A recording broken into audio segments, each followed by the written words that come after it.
Sede todos de igual ânimo, compadecidos, fraternalmente amigos, misericordiosos, humildes, não pagando mal por mal ou injúria por injúria, antes, pelo contrário, bendizendo, pois para isso mesmo fostes chamados, a fim de receberdes bênção por herança. Pois quem quer amar a vida e ver dias felizes, refreia a língua do mal, e evite que os seus lábios falem dolosamente. Aparte-se do mal, pratique o que é bom, busque a paz e empenhe-se por alcançá-la. Porque os olhos do Senhor repousam sobre os justos, e os seus ouvidos estão abertos às suas súplicas, mas o rosto do Senhor está contra aqueles que praticam males. Até aí, a leitura da palavra de Deus. Vamos orar mais uma vez? Deus Todo-Poderoso, Criador dos céus e da terra, nós estamos diante da Tua palavra que já foi lida, e nós queremos suplicar ao Senhor, ó Deus, que o Senhor fale conosco nessa noite, use o pregador nessa noite conforme o Teu querer, conforme a Tua vontade, para que o coração do Teu povo seja alcançado, não pela voz daquele que prega, mas pelo poder do Teu Santo Espírito. Abençoa-nos, Pai, abra os nossos olhos, abra a nossa mente, para que a gente consiga perceber qual é a boa e perfeita vontade do Senhor, segundo a Tua palavra nessa noite. Pedimos isso em nome de Cristo Jesus, o nosso perfeito Salvador. Amém. Crianças, eu quero que vocês façam um desenho, anotem o sermão, conforme vocês vão conseguindo captar aí a mensagem, mas eu quero que vocês façam de novo 2 desenhos. Um desenho é você alguém fazendo uma coisa muito feia, que você olha e fala, isso aqui é muito feio, e depois você vai desenhar o mesmo desenho, mas a pessoa que está recebendo essa coisa feia, imagina alguém falando um monte de coisa feia assim perto da pessoa, e a pessoa reage, né? Às vezes quando alguém fala alguma coisa feia para a gente quer responder à mesma altura, mas eu quero que vocês façam um desenho de um lado, alguém respondendo do mesmo jeito, brigando com o outro que está brigando, e do outro lado eu quero que vocês façam um desenho de alguém respondendo cheio de amor e graça, tá bom? É difícil o desenho hoje, mas eu confio em vocês, e depois eu quero ver o desenho de vocês, tá? Meus irmãos, no ano 64 depois de Cristo, um grande incêndio devastou a cidade de Roma. Durante vários dias, o fogo consumiu bairros, consumiu os mais vastos lugares da cidade. Casas, templos, mercados, todos foram destruídos pelo fogo. E rapidamente começaram a circular boatos de que o próprio imperador Nero estava por trás desse incêndio. E a população estava indignada, ela queria afinal respostas, quem era o responsável por aquilo. Foi então que Nero tomou uma decisão muito cruel. Ele decidiu colocar a culpa nos cristãos.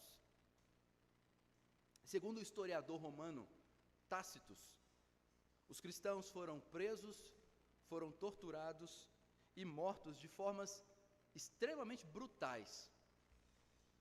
Alguns foram cobertos com peles de animais e lançados aos leões.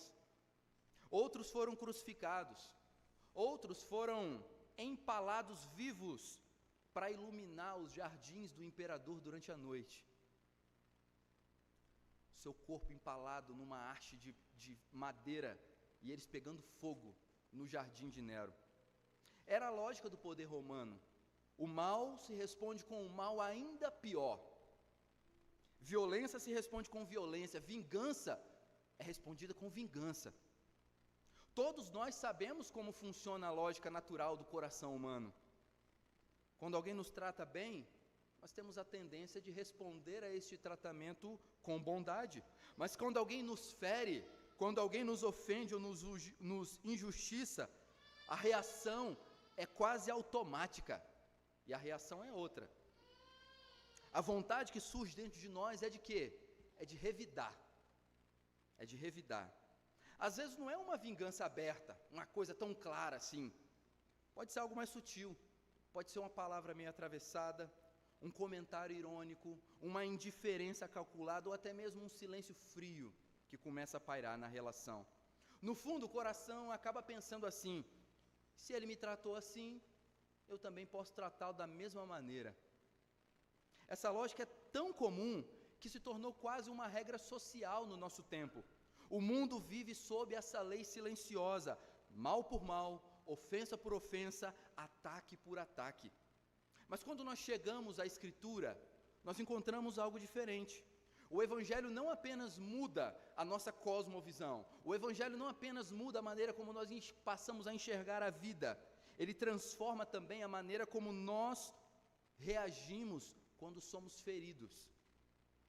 E é exatamente isso que o apóstolo Pedro está ensinando nessa passagem. Os cristãos, para quem ele está escrevendo aqui originalmente, estavam vivendo num ambiente hostil. Eles eram ridicularizados, eles eram difamados, eles eram pressionados por causa da sua fé em Jesus Cristo. Eles tinham todos os motivos humanos para reagir com dureza. Mas Pedro dá a eles uma orientação que vai na contramão da natureza humana. Ele escreve, olha o versículo 9 novamente: não pagando mal por mal, ou injúria por injúria, antes pelo contrário, bem dizer. Pedro está dizendo que o cristão é chamado a viver de uma maneira tão diferente, que até mesmo a sua reação ao mal reflete o Evangelho. E nesse texto, Pedro nos ensina exatamente isso. Ele mostra como o cristão vive quando ele decide não pagar o mal com o mal. E ao olhar para essa passagem, nós veremos 3 verdades que revelam o caminho cristão diante das ofensas, diante dos conflitos, diante das injustiças da vida. Então, o que acontece quando cristãos decidem não pagar o mal com o mal? Esse é o nosso tema. Em primeiro lugar, surge uma comunidade diferente. Pedro inicia aqui no versículo 8 com uma palavra muito significativa. A primeira palavra do versículo 8 para nós é finalmente. Finalmente. E essa expressão que Pedro inicia aqui o versículo 8, esse trecho que nós estamos olhando nessa noite, Pedro está amarrando tudo aquilo que foi dito anteriormente. Desde o capítulo 2, no versículo 11, o apóstolo vem ensinando como os cristãos devem viver como peregrinos neste mundo, diante da sociedade, no trabalho, no casamento, e agora ele amplia essa perspectiva, ele amplia esse ensino para a comunidade da igreja, para a maneira como a igreja deve reagir diante das injustiças, a maneira que a igreja deve reagir diante das atrocidades deste mundo. É como se Pedro dissesse para os irmãos da época e para nós hoje: tudo o que foi ensinado até aqui deve moldar a maneira como vocês vão refletir ao mal. É como se Pedro estivesse dizendo isso agora, finalmente, finalmente. E por isso ele escreve, olha de novo o versículo 8: finalmente, sede todos de igual ânimo, compadecidos, fraternalmente amigos, misericordiosos, humildes. Note aqui que Pedro não começa com estratégias para o cristão lidar com o mal. Ele começa admoestando os seus ouvintes a seguirem as suas instruções. E ele apresenta aqui para nós 5 virtudes de um retrato ideal da igreja. Aí é a hora que você pegar e marcar, né? Você riscar sua Bíblia. Porque antes da gente responder ao mal corretamente, é preciso que o coração seja transformado pelo Evangelho. É impossível alguém responder o mal, segundo Pedro está ensinando aqui para nós, sendo que não foi ainda transformado pelo Evangelho. Então, se você já foi transformado pelo Evangelho, Pedro está falando para você, ele está falando para a igreja. Ele está falando: olha, se você tem Cristo Jesus na sua vida, se Cristo te salvou, é assim que você deve reagir ao mal. Eu sei que vocês estão passando por dificuldades, eu sei que o negócio está difícil aí, Nero está perseguindo vocês, mas olha, vocês devem reagir assim, não paguem com a mesma moeda. Pedro então vai usar 5 palavras muito ricas para descrever o caráter da igreja.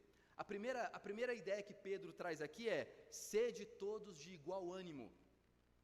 Literalmente, sede todos de igual ânimo significa ter a mesma mente.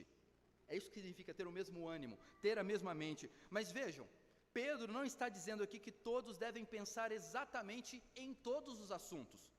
Veja nós aqui, tem palmeirense, tem corintiano, vocês acreditam que tem até santista, tem flamenguista, né? Tem gente que come feijoada com cara de porco lá dentro, tem gente que não gosta de pizza de 4 queijos, tem gente que come pé de galinha. Nós somos diferentes em todas as áreas. Mas então, o que Pedro está dizendo aqui? Que nós temos que ter um mesmo ânimo, um igual ânimo. A ideia de Pedro não é que a gente tem que ser cópia uns dos outros, mas que deve haver dentro da igreja, na igreja reunida, uma unidade de propósito e direção. A igreja passa a olhar para a vida a partir do mesmo centro. Que centro é esse? Jesus Cristo. Todos são imitadores de Cristo. Você pode ser palmeirense imitador de Cristo. Você pode ser corintiano imitador de Cristo. Você pode ser comedor de pé de galinha imitador de Cristo. Está tudo bem. Eu vou achar estranho, mas está tudo bem. Afinal de contas, nós não devemos ter o mesmo pensamento nesse sentido, de sermos xerox uns dos outros. Paulo usa a mesma linguagem lá em Filipenses capítulo 2, versículo 2, quando o apóstolo Paulo fala assim: completai a minha alegria, de modo que penseis a mesma coisa, tenhais o mesmo amor, sejais unidos de alma, tendo o mesmo sentimento. Vejam, irmãos, quando o evangelho chega a governar o coração de alguém, a igreja deixa de ser um grupo de indivíduos competindo entre si e passa a ser um povo caminhando na mesma direção. Essa é uma marca da unidade da igreja, uma igreja que caminha na mesma direção. Pode haver opiniões diferentes com relação ao estilo de vida. Uns gostam de sair mais, outros sair menos. Isso está tudo bem ter diferença, mas a maneira como se vive a vida deve glorificar a Deus. Independente se você gosta ou não de futebol, você deve glorificar a Deus em todas as escolhas que você faz ao longo da sua vida. Isso é ter o mesmo ânimo. Mas Pedro traz uma segunda palavra, que é compadecidos.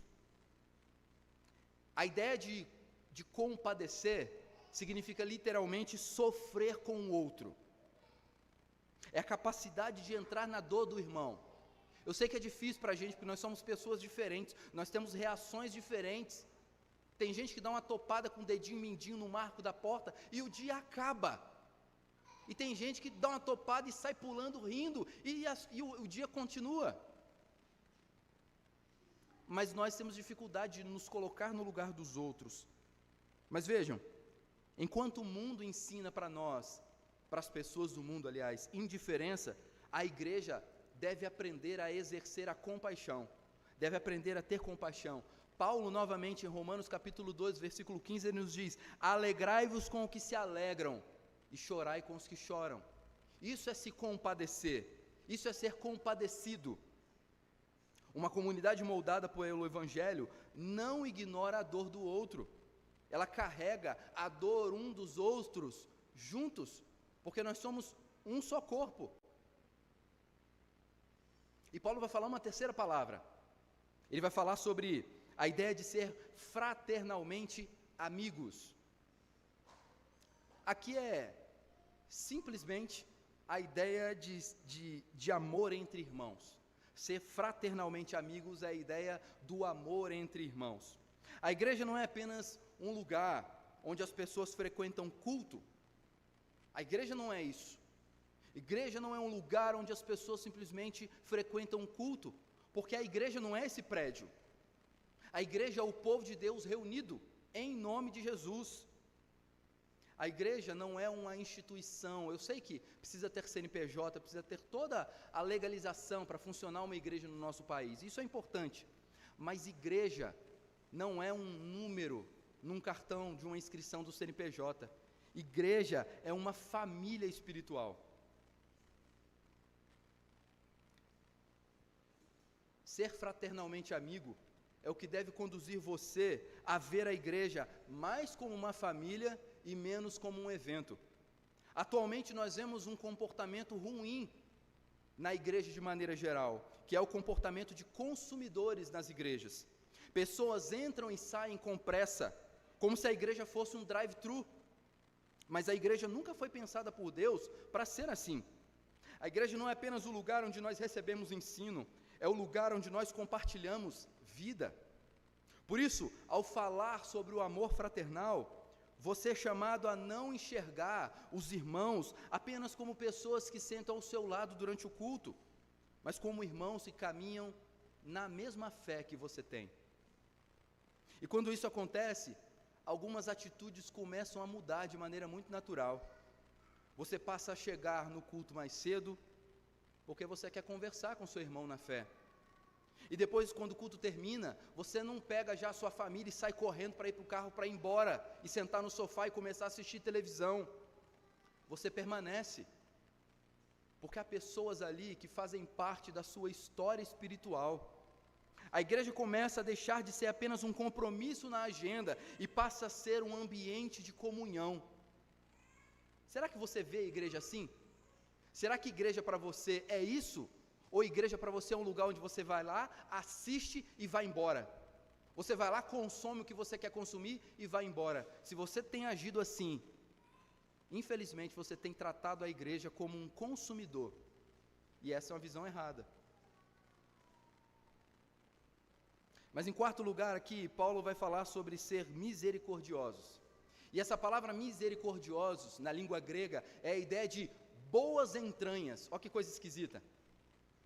O termo grego aqui é de boas entranhas. Por que boas entranhas? Porque na cultura bíblica, as emoções, especialmente na época aqui do apóstolo Pedro, do apóstolo Paulo, as emoções, elas ficavam nas entranhas. É a ideia do centro. E há comprovação científica sobre isso. Depois do nosso cérebro, o lugar onde mais tem terminações nervosas é o nosso intestino. É por isso que quando você fica com fome, você fica bravo. Porque tem muita terminação nervosa ali. Mas então a ideia de Paulo trabalhar, de Pedro aqui, trabalhar entranha, é a mesma perspectiva de coração, do centro das emoções, como Paulo também trabalha.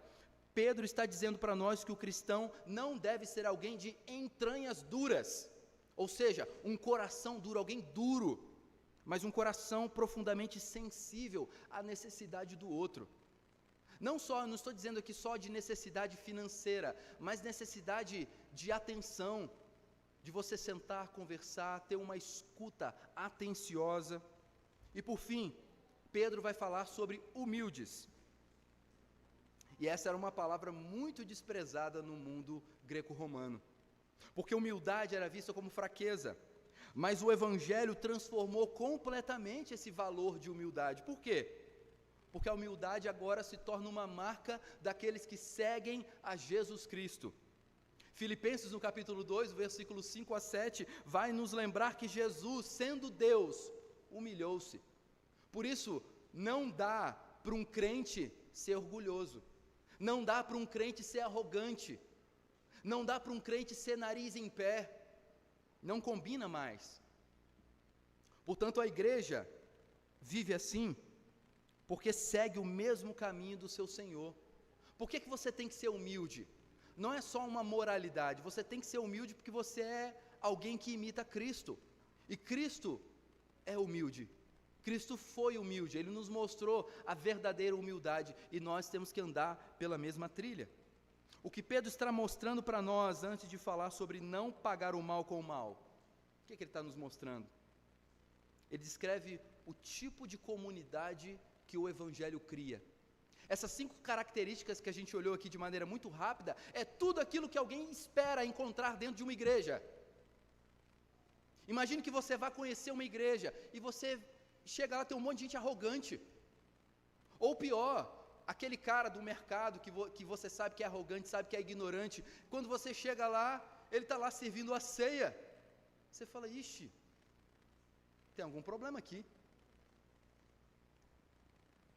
Uma igreja marcada por unidade, por compaixão, por amor, por misericórdia, por humildade. Um lugar onde as pessoas escutam umas às outras, se preocupam com as dores umas das outras, pedem perdão, ajudam sem esperar retorno nenhum. Isso é ser igreja. Um belo exemplo prático do que nós estamos falando aqui é Atos 2,44. Lá em Atos 2,44, diz que todos que estavam juntos tinham tudo em comum. Está se falando da igreja primitiva. E a igreja primitiva, ela era marcada por uma profunda unidade e cuidado mútuo. Às vezes as pessoas ficam preocupadas quando vê alguém falando sobre igreja primitiva. Lá vem um pastor falar para a gente vender tudo e doar para a igreja. Longe disso. Isso funcionou lá naquela época. Quem faz isso hoje em dia é charlatão. Fala, vende tudo que você tem e doa para a igreja. Misericórdia, charlatão. Mas a igreja primitiva era marcada por uma profunda unidade e por um cuidado mútuo. As pessoas compartilhavam recursos, elas sustentavam a necessidade uns dos outros, elas caminhavam juntas. E isso não era fruto de uma organização humana, não tinha CNPJ ainda, não tinha receita ainda naquela época.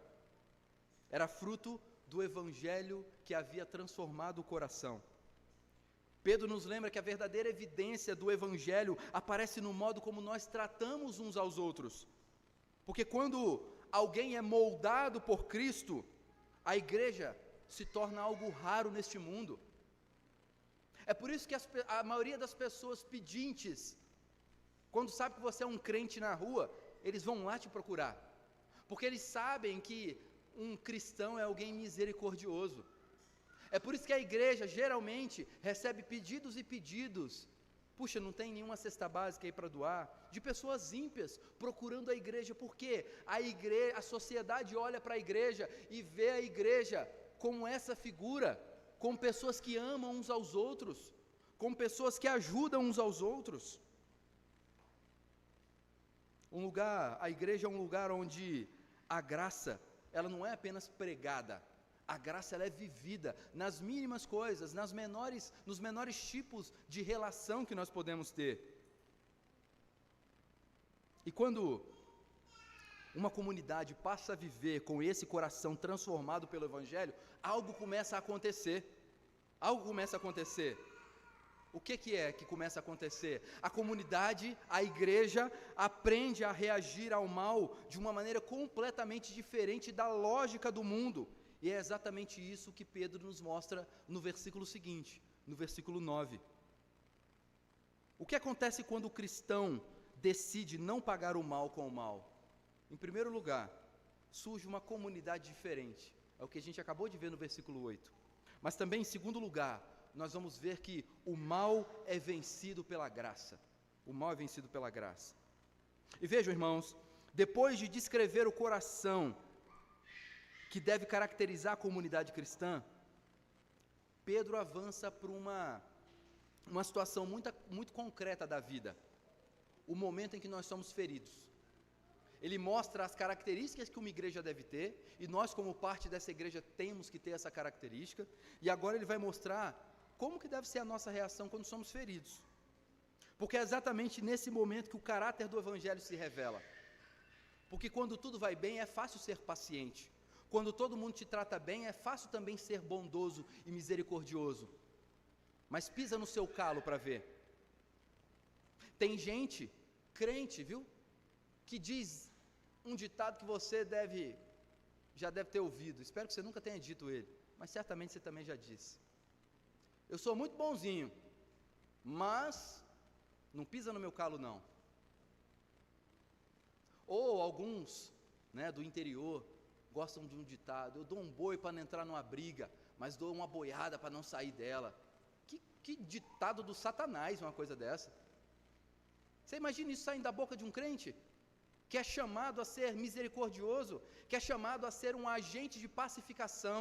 Veja, nós não somos pacifistas, não é paz a qualquer custo, mas é um pacificador, é buscar o caminho que vai levar à paz, que vai levar à tranquilidade. Mas tem gente por aí que é gasolina na fogueira. Se tem uma confusão, ele é o que está dentro da confusão. E no domingo está na igreja. Ouve, ó Deus, nossa oração.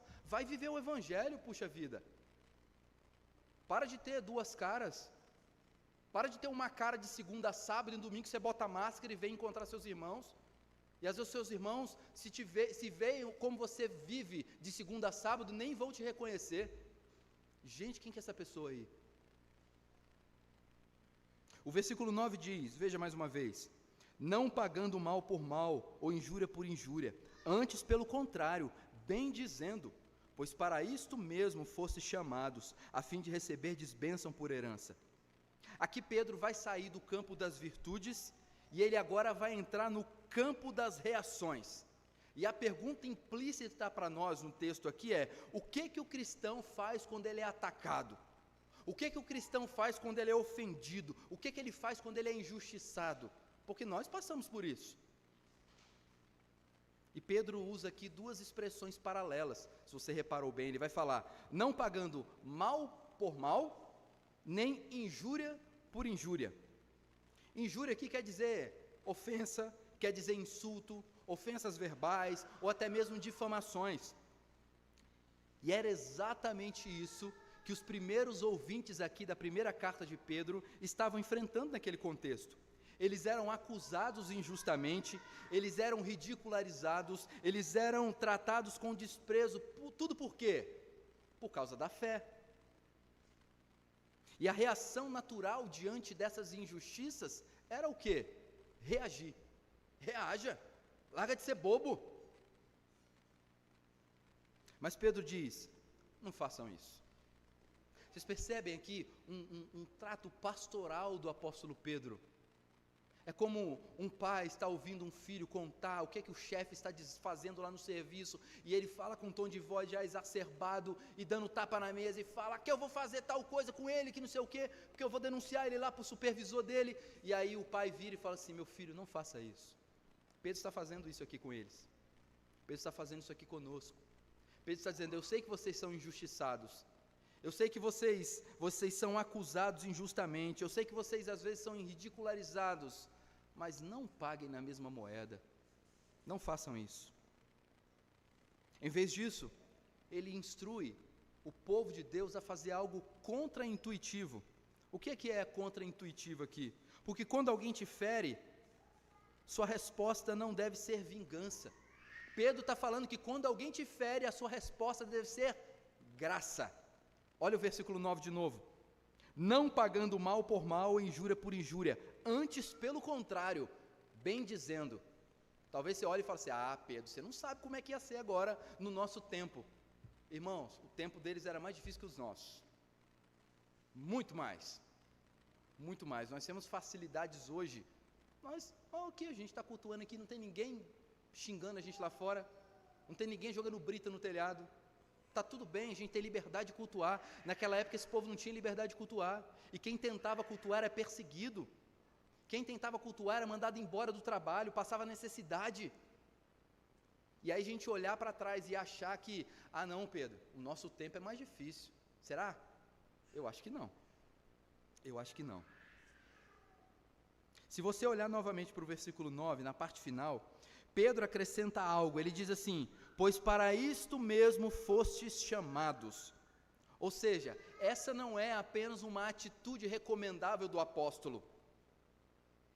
Essa exortação do apóstolo faz parte da minha e da sua vocação. Não é que você pode acatar ou não um conselho. Isso aqui não é um conselho, isso aqui é uma ordem. Não paguem o mal com o mal, não paguem injúria com injúria, antes bendiga. E aí é a hora da gente coçar a cabeça. Quem não tem cabelo, coça a barba. Eu falei assim: Pedro, que coisa complicada, Pedro. Como é que alguém me faz o mal e eu vou pagar bem dizendo? O que é isso aqui? O cristão foi chamado para viver segundo uma lógica completamente diferente da do mundo. Enquanto o mundo funciona pela regra da retaliação, o Evangelho nos chama a viver pela regra da graça. Paulo diz algo muito parecido em Romanos capítulo 12, versículo 21. Ele diz: não te deixes vencer do mal, mas vence o mal com o bem. Pedro não está dizendo aqui para nós que o mal não existe. Ele está dizendo que o mal não precisa determinar a nossa reação. A graça tem um poder que a vingança nunca terá. A graça interrompe o ciclo do mal. Um dos exemplos mais marcantes disso, na Escritura, é a história de José, lá no Egito. Seus próprios irmãos venderam ele como escravo. Ele passou anos sofrendo por causa daquela traição. Mas quando finalmente ele teve a oportunidade de se vingar, ele respondeu de outra forma. Em Gênesis capítulo 50, versículo 20, ele disse: vós intentastes o mal contra mim, porém Deus o tornou em bem. José não alimentou o ciclo da vingança, ele respondeu com graça, e isso preservou sua família e cumpriu os propósitos de Deus na sua vida. Mas o maior exemplo disso não é José, não é eu ou você, é Cristo.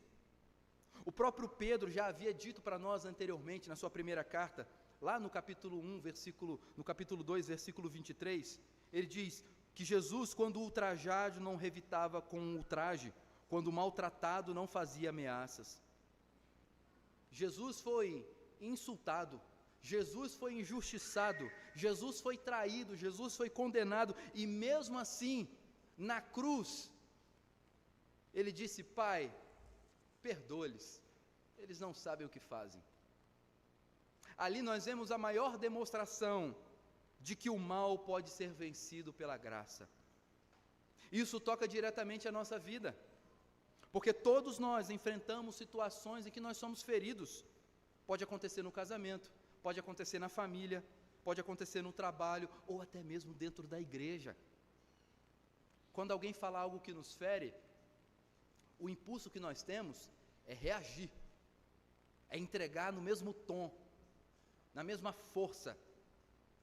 Tem gente que puxa até as leis de Newton: toda ação tem uma reação, então agora receba o que você plantou.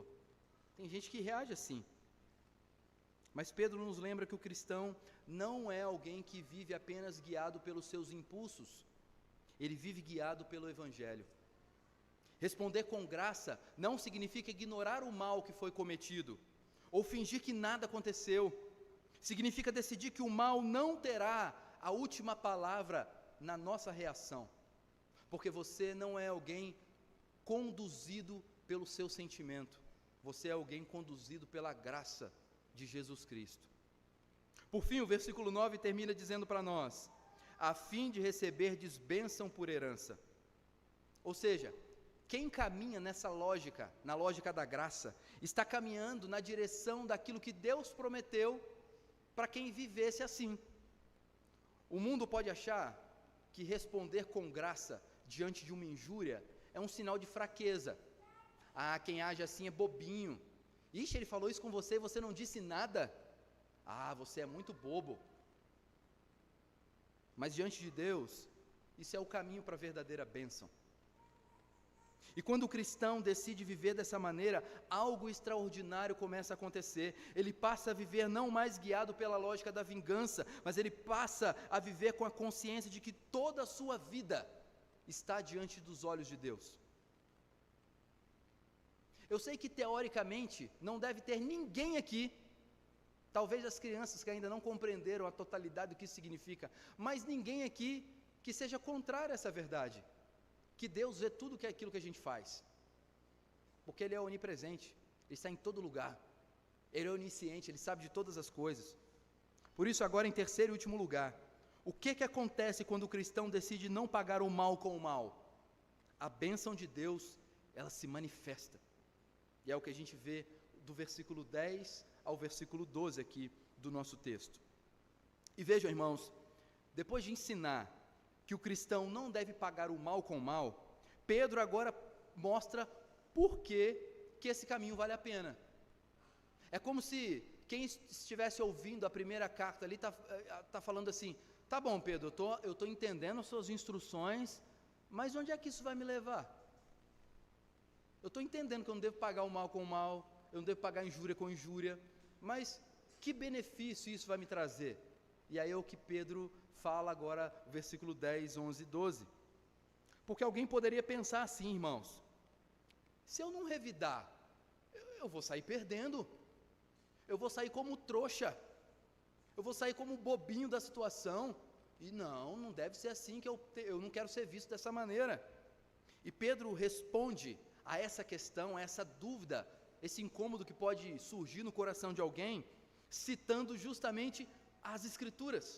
Olha só, o apóstolo citando as Escrituras, ele está citando aqui, se você reparou bem, o texto que nós lemos durante a liturgia, o Salmo 34.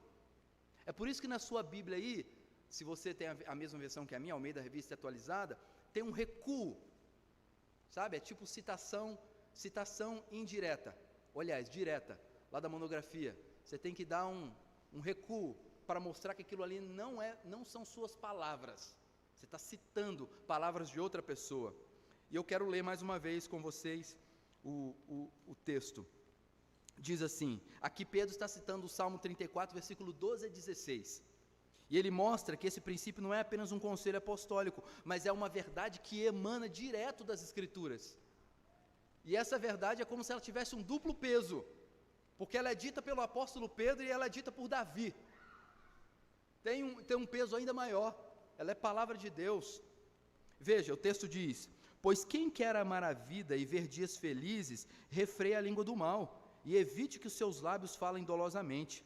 Aparte-se do mal, pratique o que é bom, busque a paz e empenhe-se por alcançá-la, porque os olhos do Senhor repousam sobre os justos, e os seus ouvidos estão abertos às suas súplicas, mas o rosto do Senhor está contra aqueles que praticam males. Pedro está mostrando aqui uma coisa muito importante para nós. Ele está mostrando que quando o cristão decide viver segundo a lógica da graça, ele passa a experimentar as bênçãos de Deus. Observe que o texto aqui apresenta 3 atitudes práticas. A primeira delas, olhe para o texto, refreia a língua do mal. A segunda, aparta-se do mal e pratica o que é bom. A terceira, busque a paz e empenhe-se por alcançá-la. Então, primeiro, refreia a língua do mal. A ideia de refrear aqui é de conter, é de segurar, é de controlar. Pedro já havia falado de injúria no versículo anterior, e agora ele mostra que a vida cristã exige domínio daquilo que nós dizemos. Tome cuidado para você não passar vergonha de falar uma coisa e depois falar assim, me perdoa, não é isso que eu queria dizer. Se saiu da sua boca é exatamente o que você queria dizer. Você só não teve a capacidade de segurar a sua língua. Você falou. Aí depois tenta justificar, meu irmão, me perdoa, não queria dizer isso. Não, é o que você queria dizer mesmo. E agora arque com as consequências.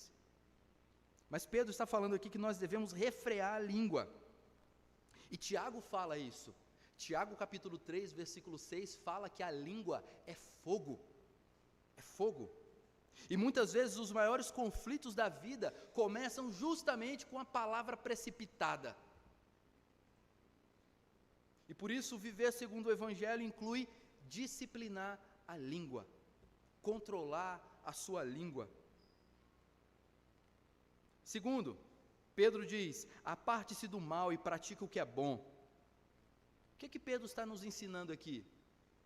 Crianças, prestem atenção.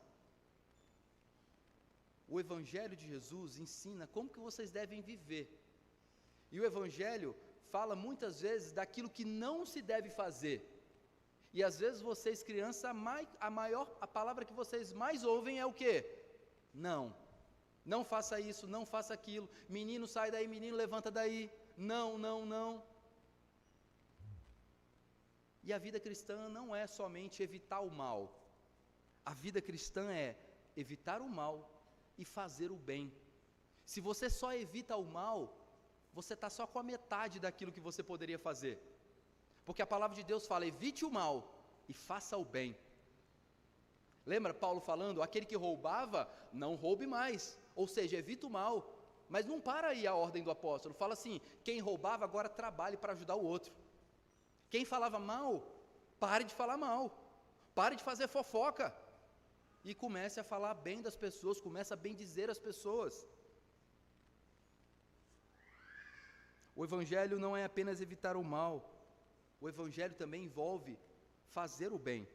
O Evangelho não apenas freia o pecado, ele nos conduz a uma vida de exercício da bondade, de exercício daquilo que é justo e é bom. Terceiro, Pedro nos diz, busque a paz e empenhe-se por alcançá-la.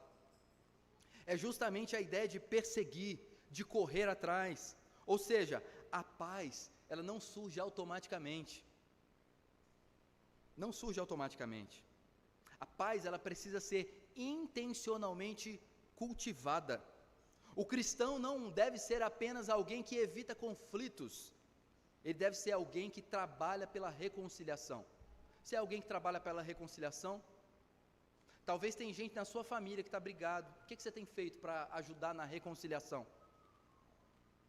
Seja um agente de reconciliação. Isso é testemunhar o Evangelho. Isso é viver para a glória de Deus. Mas depois dessas instruções práticas, Pedro vai apresentar agora para nós a razão principal de tudo isso. Ele diz assim: porque os olhos do Senhor repousam sobre os justos, e os seus ouvidos estão abertos às suas súplicas.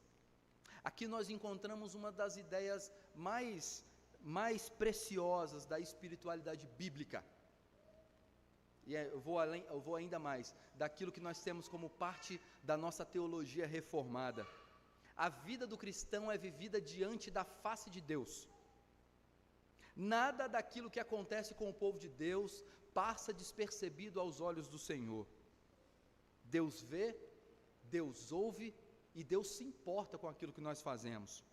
Quando Pedro fala aqui para nós que os olhos do Senhor repousam sobre os justos, ele está dizendo que Deus acompanha atentamente os seus passos. Deus acompanha atentamente os seus pensamentos. Deus acompanha atentamente as suas ações. Isso deve mudar a percepção de como nós enfrentamos as injustiças da vida, porque nós não precisamos defender a nossa honra a qualquer custo. Por quê? Porque você sabe que Deus está vendo. Você sabe que Deus está vendo. Crianças, imaginem que vocês estão num parquinho, lá numa praça, lá na Praça Primavera, vocês estão lá brincando, e aí tem um menino maior lá, e esse menino está endiabrado, ele joga terra para cima, e já jogou terra no seu cabelo, e você está chateada porque você lavou o cabelo naquele dia, e aí, daqui a pouco ele te empurra, e você fala: gente, mas ele é maior do que eu, o que eu vou fazer? E aí você se lembra: eu não preciso defender a minha própria honra, sabe por quê? Porque meu pai está sentado bem ali, ó. O que eu vou fazer? Eu vou chamar meu pai, eu não vou discutir, porque se eu discutir, provavelmente eu vou perder, ou vou causar um problema ainda maior, e você chama o papai, não é isso que você tem que fazer? De certa forma, meus irmãos, Pedro está dizendo que todos nós que somos servos de Deus estamos vivendo assim.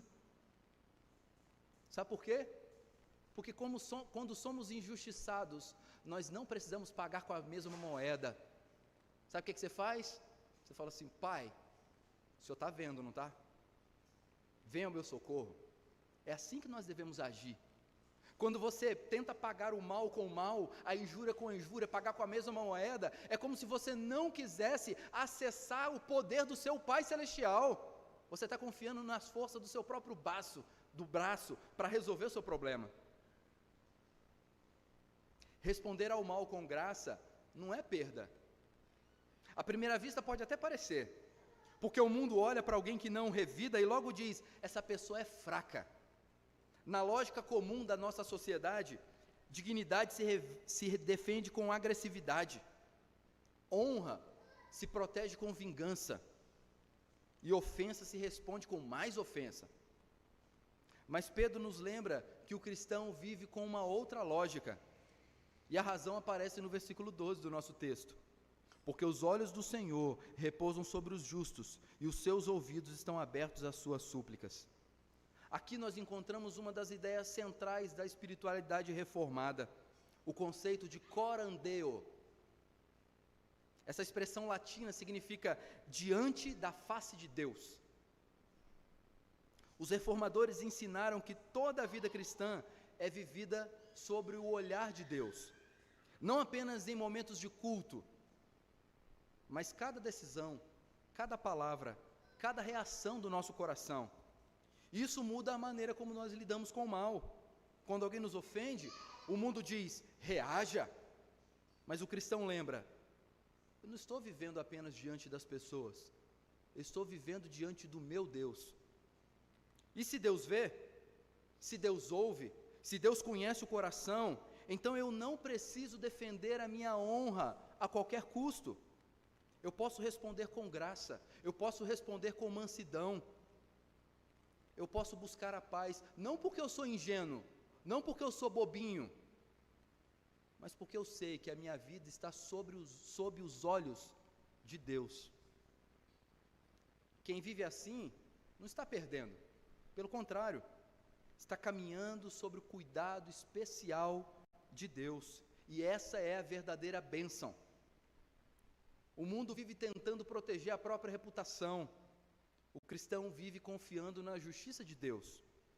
Quem vive corandeu, sabe que nada nessa vida passa despercebido do Senhor, e por isso, ele não responde o mal com vingança, o cristão responde o mal com graça.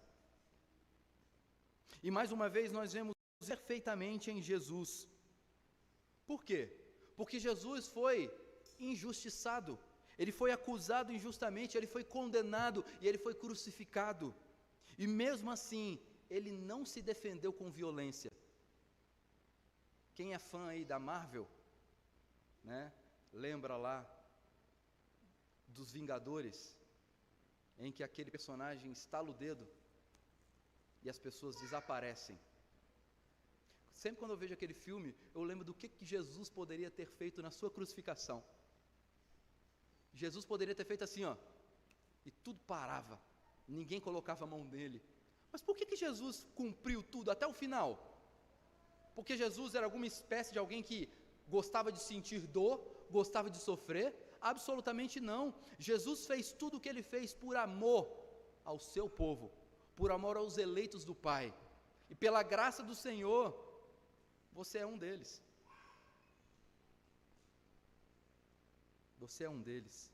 Jesus não se defendeu com violência, Cristo confiou até o final na justiça do Pai, e foi exatamente essa confiança na justiça do Pai que levou à vitória da ressurreição. E é por causa da morte e da ressurreição de Cristo que agora nós podemos ter paz com Deus. Apesar das nossas lutas contra o pecado, a nossa paz com Deus nunca cessa. Concluindo, irmãos, ao longo dessa passagem, Pedro nos mostrou algo muito prático para a nossa vida. Ele respondeu a pergunta que todos nós, em algum momento da vida, podemos fazer. O que acontece quando o cristão decide não pagar o mal com o mal? Primeiro, surge uma comunidade diferente. Depois, o mal é vencido pela graça. E então Pedro nos lembra da grande verdade que sustenta tudo isso. A bênção de Deus, ela se manifesta na vida daqueles que não pagam o mal com o mal. Porque a vida do cristão é vivida diante dos olhos do Senhor. E os olhos de Deus estão sempre atentos a tudo que acontece. Os ouvidos de Deus estão sempre abertos. Nada daquilo que acontece com o seu povo passa despercebido. Isso deve causar em nós dois sentimentos. O sentimento de confiança de que Deus está sempre atento a tudo aquilo que nós estamos passando, mas também um sentimento de temor, porque aquilo que você faz sozinho, Deus está vendo. Aquilo que você pensa e você está só consigo mesmo, Deus está percebendo o que você está pensando. E isso deve trazer a nós temor. Você deve clamar a Deus, inclusive, para que você tenha pensamentos santos, e não só comportamento santificado, mas também um pensamento santo, para que você nem mesmo sonhe coisas pecaminosas, para que você nem mesmo pense coisas pecaminosas. Os olhos de Deus estão atentos. Mas ao chegar até aqui, nós precisamos lembrar de uma coisa ainda mais profunda.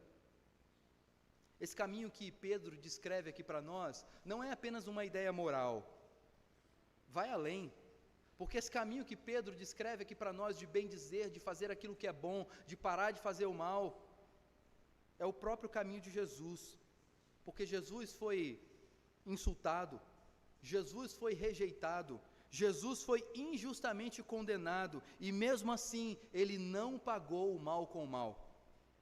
Na cruz, quando todos esperavam vingança, Cristo respondeu com graça.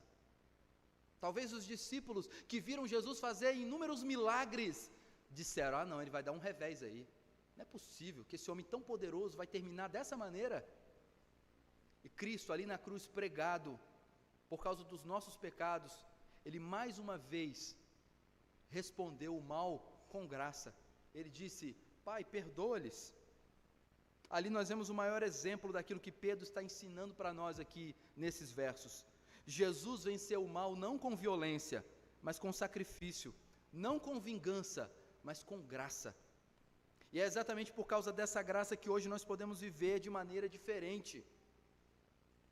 Porque se você saísse daqui dessa noite animado, é assim que eu tenho que viver, eu tenho que fazer o bem, pela força do seu próprio braço, isso não duraria amanhã pela manhã, já iria cessar. É exatamente essa graça de Jesus que nos capacita a viver da maneira como temos que viver, para a glória dEle. Porque o Evangelho não é algo que apenas nos perdoa. O Evangelho é algo que transforma o nosso ser, transforma a maneira como nós vivemos, mesmo no mundo que paga o mal com o mal, mesmo no mundo que paga injúria por injúria, mesmo no mundo que reage na mesma moeda. Nós somos chamados a viver e somos capacitados a viver segundo esta graça. E Cristo Jesus nos ensina a responder ao mal com graça, a ser pessoas que buscam a paz, a confiar na justiça de Deus, mesmo quando as circunstâncias nos inclinam a reagir com a mesma moeda. Talvez há alguns aqui nessa noite que estejam carregando feridas profundas no coração, palavras que machucaram, atitudes que feriram, que doeram muito na alma, injustiças que marcaram a sua vida para sempre, situações que despertaram em algum momento o desejo de revidar, o desejo de devolver com a mesma moeda. Mas o Evangelho nos chama a um caminho diferente, o caminho de Cristo, o caminho de quem vive corandeu, de quem entende que tudo aquilo que faz, que pensa, está sempre diante da face de Deus. Porque quem sabe que Deus vê tudo, quem sabe que Deus sabe de tudo, não vive tentando lutar com as próprias mãos. É alguém que confia no Senhor. E assim, quem confia no Senhor